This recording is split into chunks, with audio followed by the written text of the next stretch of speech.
The apartment had been empty for years before Daniel moved in, though nobody could quite agree on how many. The landlord said 5. The woman at the bakery across the street said closer to 15. The old man who sat outside the building every afternoon simply shook his head and muttered, "Long enough." Daniel didn't care much for rumors. The rent was cheap, the location was good, and he needed somewhere quiet to work. That was all that mattered.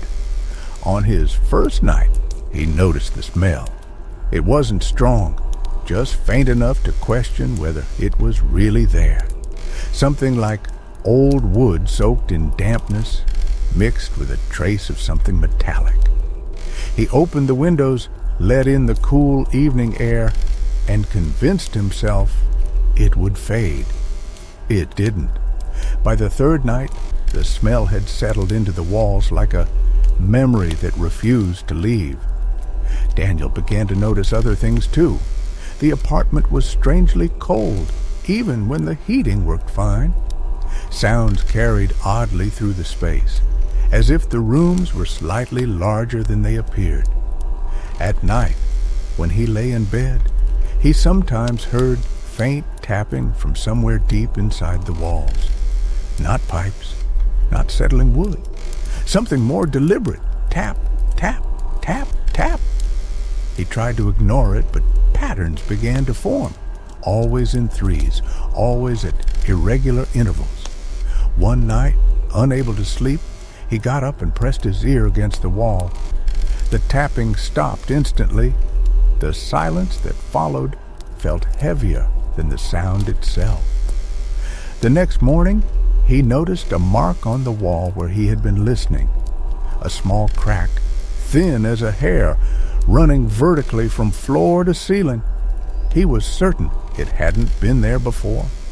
Days passed, and the crack widened, just slightly at first, barely noticeable unless you were looking for it. But Daniel was looking for it. He couldn't stop. Something about that line in the wall drew his attention constantly, like an itch behind the eyes. One evening, as the sun dipped below the buildings across the street, the crack made a sound, a faint, dry creak. Daniel froze. The room felt colder than ever. Slowly, almost imperceptibly, the crack widened by a fraction. And from within it came a whisper. At first, he thought it was his imagination. The sound was too soft, too indistinct. But it came again. Not words exactly, more like the suggestion of speech. Breath shaped into something almost meaningful. Daniel stepped back, his heart pounding. "Hello?" he said, feeling foolish the moment the word left his mouth. The whisper stopped. The apartment fell silent again. He laughed nervously, shook his head, and told himself he was tired, overworked, stressed. That night, the tapping returned, louder this time, more insistent. Tap, tap, tap, tap, tap, tap, tap, tap. It went on for hours. Daniel covered his ears with a pillow, but the sound seemed to come from everywhere at once. Walls, ceiling, even the floor beneath him. At some point, he fell asleep despite it. When he woke, the apartment felt different. The air was heavier, the smell stronger, and the crack in the wall had widened enough to reveal darkness behind it, not the usual shadow of a hollow space.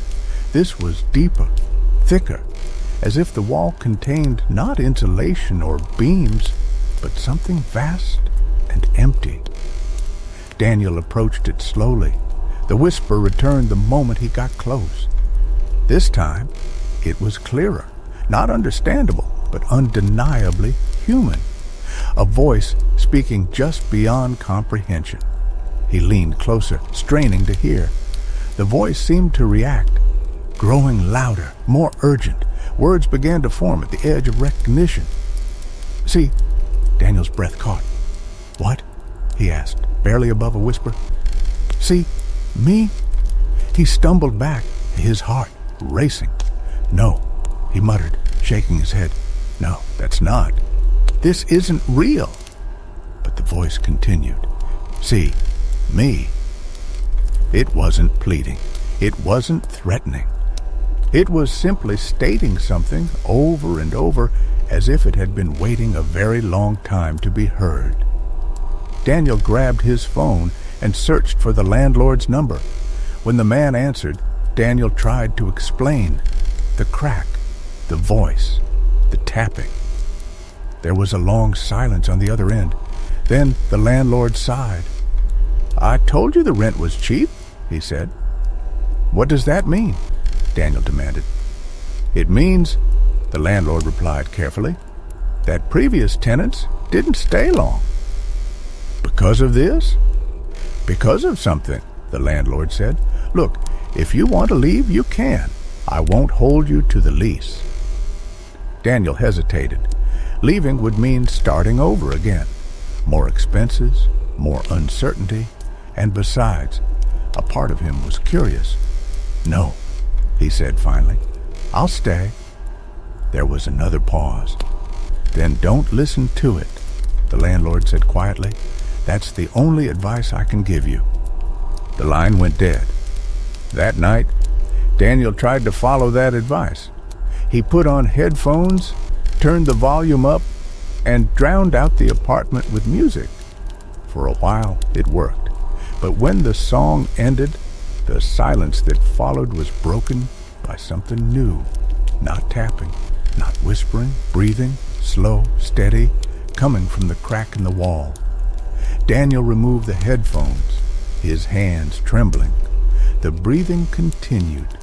Inhale, exhale, as if something on the other side of the wall was alive, watching, waiting.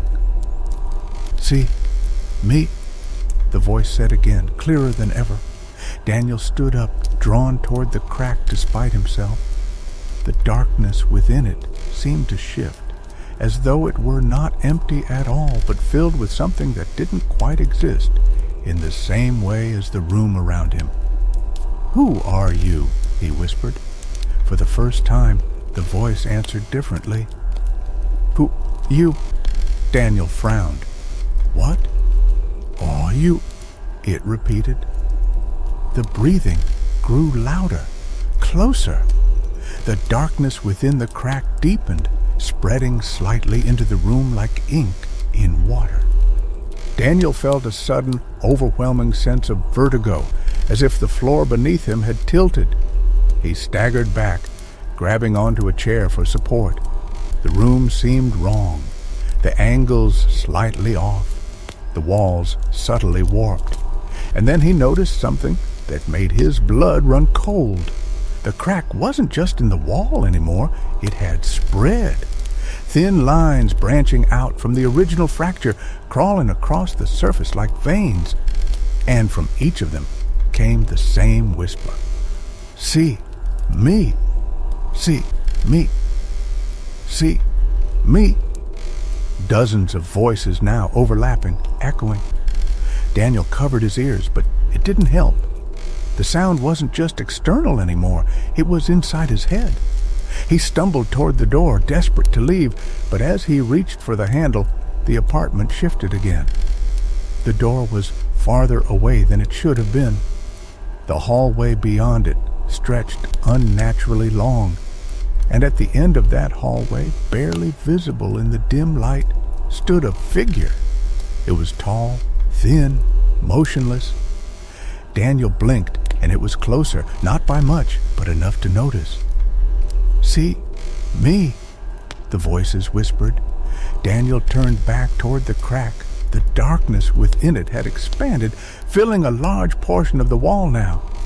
And within that darkness, something moved, a shape. Humanoid, but distorted, as if seen through warped glass. It pressed against the inside of the crack, stretching it wider. A hand emerged first. Pale, too long, fingers bending at unnatural angles, it reached into the room, grasping at the air. Daniel screamed and stumbled backward. The figure in the hallway moved again, closer now, its features still indistinct but undeniably present. Trapped between the two, Daniel felt the apartment closing in around him. The walls seemed to breathe, expanding and contracting in time with the sound from the crack. The hand from the wall reached farther, followed by an arm, then a shoulder. The thing was forcing its way through.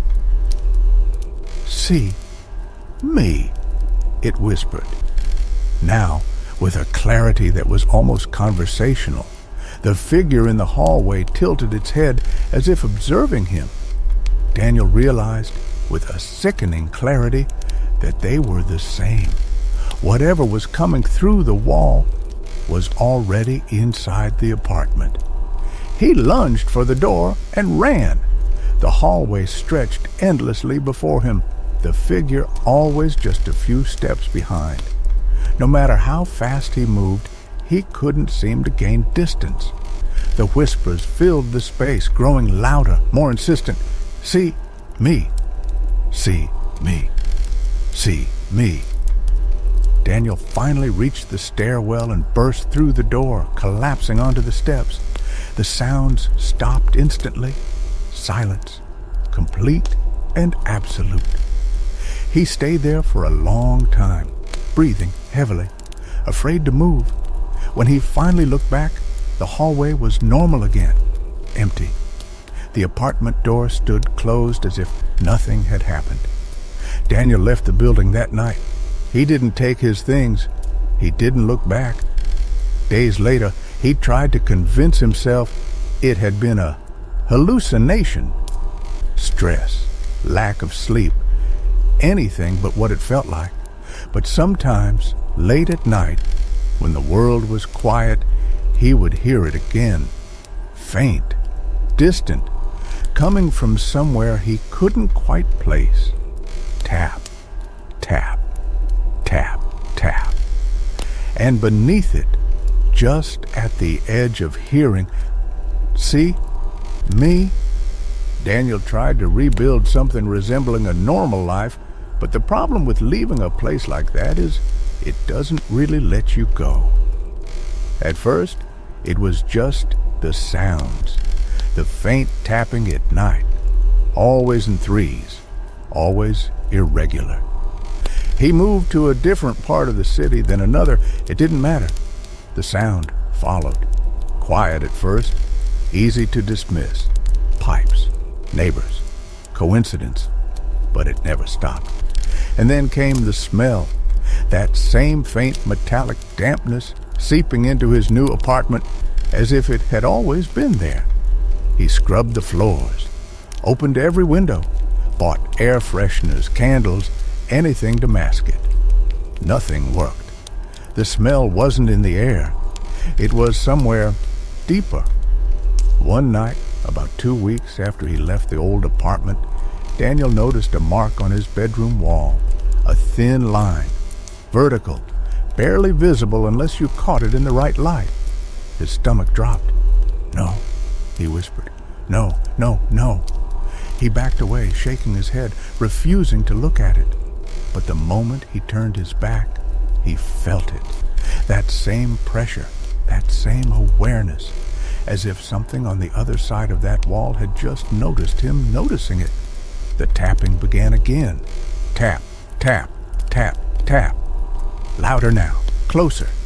Daniel covered his ears, but the rhythm forced its way through, echoing inside his skull. He didn't sleep that night, or the next. By the third night, the line had grown, just like before. Not much, just enough that he couldn't pretend it wasn't happening, and the whisper returned. "See me?" This time, he didn't respond. He sat in the far corner of the room, staring at the opposite wall, refusing to acknowledge it. The landlord's words echoed in his mind. Don't listen to it. But ignoring something like that isn't as simple as it sounds. The voice didn't just come from the crack anymore. It came from everywhere, from behind him, from inside his head, from places that didn't make sense. "Ah, see me. It was patient, unhurried, as if it knew time didn't matter. Days blurred together. Daniel stopped going outside, stopped answering calls. He covered the crack with furniture, then with blankets, then with anything he could find. It didn't help. The whisper seeped through everything, and the crack kept growing. One evening, as the light faded, Daniel noticed something new. The shadows in the room were wrong. They didn't match the objects casting them. The chair in the corner stretched longer than it should. The table's shadow bent at impossible angles, and the crack had no shadow at all. It absorbed light instead, a thin vertical absence that seemed to deepen the longer he stared at it. See? Me? Daniel clenched his eyes shut. "You're not real," he muttered. "You're not real." Silence followed. For a moment he thought it had worked. Then, very softly, right beside his ear, "Then why did you leave?" His eyes snapped open. The room looked the same, but it felt different, occupied. He turned slowly, and there, standing just a few feet away, was the figure. Clearer now than it had ever been before. Tall, thin, its limbs slightly too long, its posture slightly off, like a person imitating a human shape from memory. Its face, if it could be called that, was smooth and featureless except for a faint suggestion of where eyes and a mouth should be. And yet, Daniel could feel it looking at him, studying him. "See, me?" it said, though its face didn't move. Daniel couldn't speak, couldn't breathe. The figure tilted its head, mirroring that same curious motion from before. "You left," it continued, "but you took it with you." Daniel shook his head frantically. "No, I didn't. I left that place. The figure took a step closer. The room seemed to stretch with it, distances warping subtly. "It was never the place," it said. The words felt wrong, like they were being forced into a shape they didn't belong to. It was the space. Daniel frowned, confusion cutting through his fear. What does that mean? The figure raised one elongated hand and pointed, not at the wall, not at the crack, but at him. "You made space," it said. The tapping began again, not from the wall this time, from inside his chest. Tap, tap, tap, tap. Daniel gasped, clutching at himself as the rhythm pulsed through his body. "When you listened," the figure continued, "you opened it." The crack in the wall split wider, with a dry, splintering sound. Darkness poured out, not like a liquid, but like the absence of everything. And within it, shapes moved, many shapes, all pressing forward, all reaching. "See, me," the voices whispered, now countless. Daniel stumbled back, his mind racing. "I can close it," he said desperately. I just have to ignore it, right? That's what he said. I just have to." The figure shook its head slowly. "You can't close what you've already seen." The darkness spread across the wall, then the ceiling, then the floor, swallowing the room piece by piece. The edges of reality seemed to fray where it touched, like fabric unraveling. Daniel backed into the corner, his breath coming in ragged gasps. "Then what do you want?" he cried. The figure stepped closer again, now towering over him. For a moment it said nothing. Then, softly, almost gently, "To be seen." And before Daniel could react, the figure reached out and placed its hand against his face. The world twisted. The apartment vanished. And Daniel found himself somewhere else. A space that wasn't a space. Endless, dark, filled with cracks stretching in every direction, and within each crack, something moved, something waiting, something watching. He tried to scream, but no sound came out. He tried to move, but there was no ground beneath him, only the sensation of falling, or maybe sinking. And all around him, the whisper grew louder. See me, see me, see me. Then suddenly, silence. Daniel stood in his apartment again. Everything was normal. The walls were intact. The air was still. The smell was gone. He looked around, trembling. "Hello?" he whispered. No answer, no tapping, no whisper, nothing. He waited. Minutes passed, then hours. Nothing happened. Days went by. Still nothing. The crack never returned. The sounds never came back. It was over. It had to be. Slowly, cautiously, Daniel began to relax. He cleaned the apartment, opened the windows, let sunlight fill the space. Life crept back in, piece by piece. Weeks later, he almost believed it had all been a nightmare. Until one evening, while brushing his teeth, he glanced at his reflection and noticed something that made his blood turn to ice.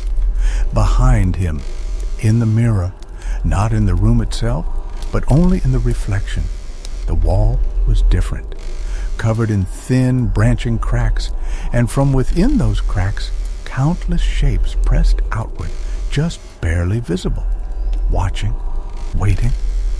Daniel turned around instantly. The wall behind him was normal, smooth, unbroken. He looked back at the mirror.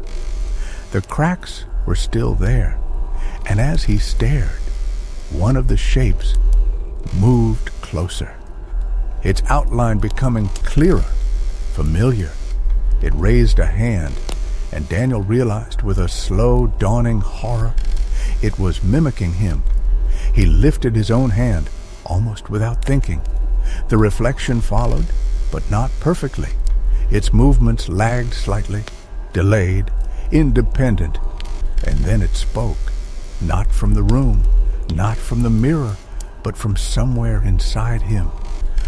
"Now they can see you too." Daniel didn't move for a long time. His hand was still raised, hovering in the air, while the thing in the mirror held the same pose, just a fraction of a second behind. That delay was the worst part. Not perfectly synchronized, not a reflection. Something learning him. Slowly, he lowered his hand. The figure followed, late again, always late, like it was watching, processing, then copying. His breathing became shallow, careful, controlled. He didn't want to give it anything more than necessary, but it was already watching everything, absorbing, memorizing. He stepped back from the sink. The reflection stayed where it was for a moment, then adjusted, catching up. Daniel turned away from the mirror completely. "This isn't happening," he whispered. The words felt empty now, worn out, useless. Behind him, from the bathroom, tap, tap, tap, tap. He froze. It was louder than ever before, not in the walls, not distant, right there, close. He turned his head slightly, just enough to see the edge of the mirror again. The cracks had spread further, branching across the entire reflected wall, crawling toward the edges of the glass. And the shapes behind them were clearer now. Faces, or approximations of faces, pressed against the fractures, their features indistinct but undeniably there. Watching him, waiting for him to look directly at them, he snapped his gaze away. "See me?" they whispered, overlapping, layered, endless. Daniel backed out of the bathroom, his pulse hammering. "No," he said under his breath. "No more." He grabbed a towel from a nearby chair and returned, moving fast this time, before hesitation could take hold. Without looking at the mirror, he threw the towel over it, covering the entire surface. The whispers stopped instantly. Silence fell, heavy, oppressive. Daniel stood there, staring at the draped cloth, chest rising and falling. Minutes passed. Nothing happened. No sound, no movement. Slowly, carefully, he stepped closer. The towel hung still. No shifting, no sign of anything behind it. He reached out and pressed his palm against the fabric. For a second, there was nothing. Then, something pressed back. Daniel recoiled as if burned, stumbling away. The towel bulged outward slightly, as if something behind it had leaned forward. A hand-shaped impression formed against the cloth. Too long, too thin. The fingers spread, slowly stretching the fabric. "See me." The voice was clearer now, not distant, not inside his head. Right there, muffled only slightly by the towel. The hand pressed harder. The fabric strained. Daniel looked around frantically, his eyes landing on a small metal stool near the door. He grabbed it and, without giving himself time to think, swung it hard against the mirror. The glass shattered with a violent crack. The sound echoed unnaturally, stretching longer than it should have. The towel fell away as shards rained down onto the sink and floor. Daniel stumbled back, breathing hard. For a moment, nothing. Then he looked down. The broken pieces of the mirror lay scattered across the tiles, and in every shard he saw it. Not one reflection, many. Each piece showed a slightly different angle, a slightly different delay, dozens of versions of himself, all moving just a fraction too late, and behind each of them, in every fragment, the cracks spread deeper, and the shapes pressed closer. One shard shifted, just slightly. Daniel's eyes locked onto it. In that piece, his reflection hadn't moved at all. It was still staring directly at him, even though Daniel himself had turned away. "See me," it said. The voice came from everywhere at once now. From the shards, from the air, from inside his chest again. Tap, tap, tap, tap. The rhythm was faster this time, urgent, panicked, or excited. The reflections began to move independently, subtly at first, small differences in posture, slight tilts of the head, then more. One smiled, just barely. Daniel's stomach dropped. "Stop," he said, his voice breaking. "Just stop." The tapping intensified. The shards trembled slightly on the floor, vibrating in time with the sound. One by one, the reflections began to turn, not following Daniel, but turning toward him. Their eyes, now clearly visible, locked onto his position outside the glass, watching him the way he had once watched the crack, the way he had leaned in, the way he had listened. "You made space," the voice said again, no longer tied to any single source. "Now they have somewhere to be." The shards began to slide, slowly at first, then faster, scraping across the tiles toward him. Daniel backed away, but there were too many. They formed a loose circle around his feet, each piece angled upward like 100 tiny windows, and in every one, the figures were closer, pressing harder, reaching. A hand emerged from one shard, not breaking through, but slipping out, as if the boundary between reflection and reality had thinned. Then another and another. Pale fingers clawed onto the floor, pulling, dragging unseen bodies forward. Daniel turned and ran out of the apartment, into the hallway, down the stairs. He didn't stop this time. He didn't look back. The tapping followed him, echoing through his bones. Tap, tap, tap, tap. Faster now, matching his heartbeat, or maybe becoming it. Outside, the night air hit him like a shock. He stumbled into the street, gasping, looking around wildly. Everything seemed normal. People passed by, cars moved, lights flickered in windows. The world was intact, untouched. But as he stood there, trembling, trying to convince himself he had escaped again. He noticed something that made his legs go weak. In the windows of the buildings around him, dozens of them reflecting the street back at him, he saw the cracks, faint at first, barely there, but spreading.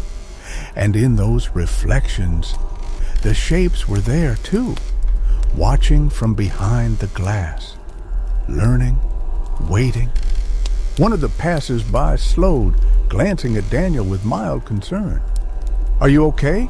the man asked. Daniel opened his mouth to answer, but before he could speak, he saw it. In the man's eyes, reflected in the dark pupils, tiny, fractured lines, and something moving behind them. The man tilted his head slightly, not unlike the figure had. "You look like you've seen something," he said. Daniel stumbled back. "No," he whispered. "No, I didn't mean to. I didn't." The man smiled faintly, not unkindly, but not normally either. "That's how it starts," he said softly. Around them, the city continued as usual, unaware, unseeing. But in every reflective surface, windows, screens, puddles, even the gloss of passing cars, the cracks were there now, subtle, growing, spreading from one surface to another, from one person to the next. Daniel realized, with a hollow, sinking certainty, that it was never contained. Not in the apartment, not in the walls. It moved through attention, through observation, through being seen. And he had seen it. Really seen it. He tried to squeeze his eyes shut, to block it out. But it was too late for that. Because now, even in the darkness behind his eyelids, he could still see them, waiting, pressed against the thin, invisible barrier of perception. See me. And somewhere, deep inside him,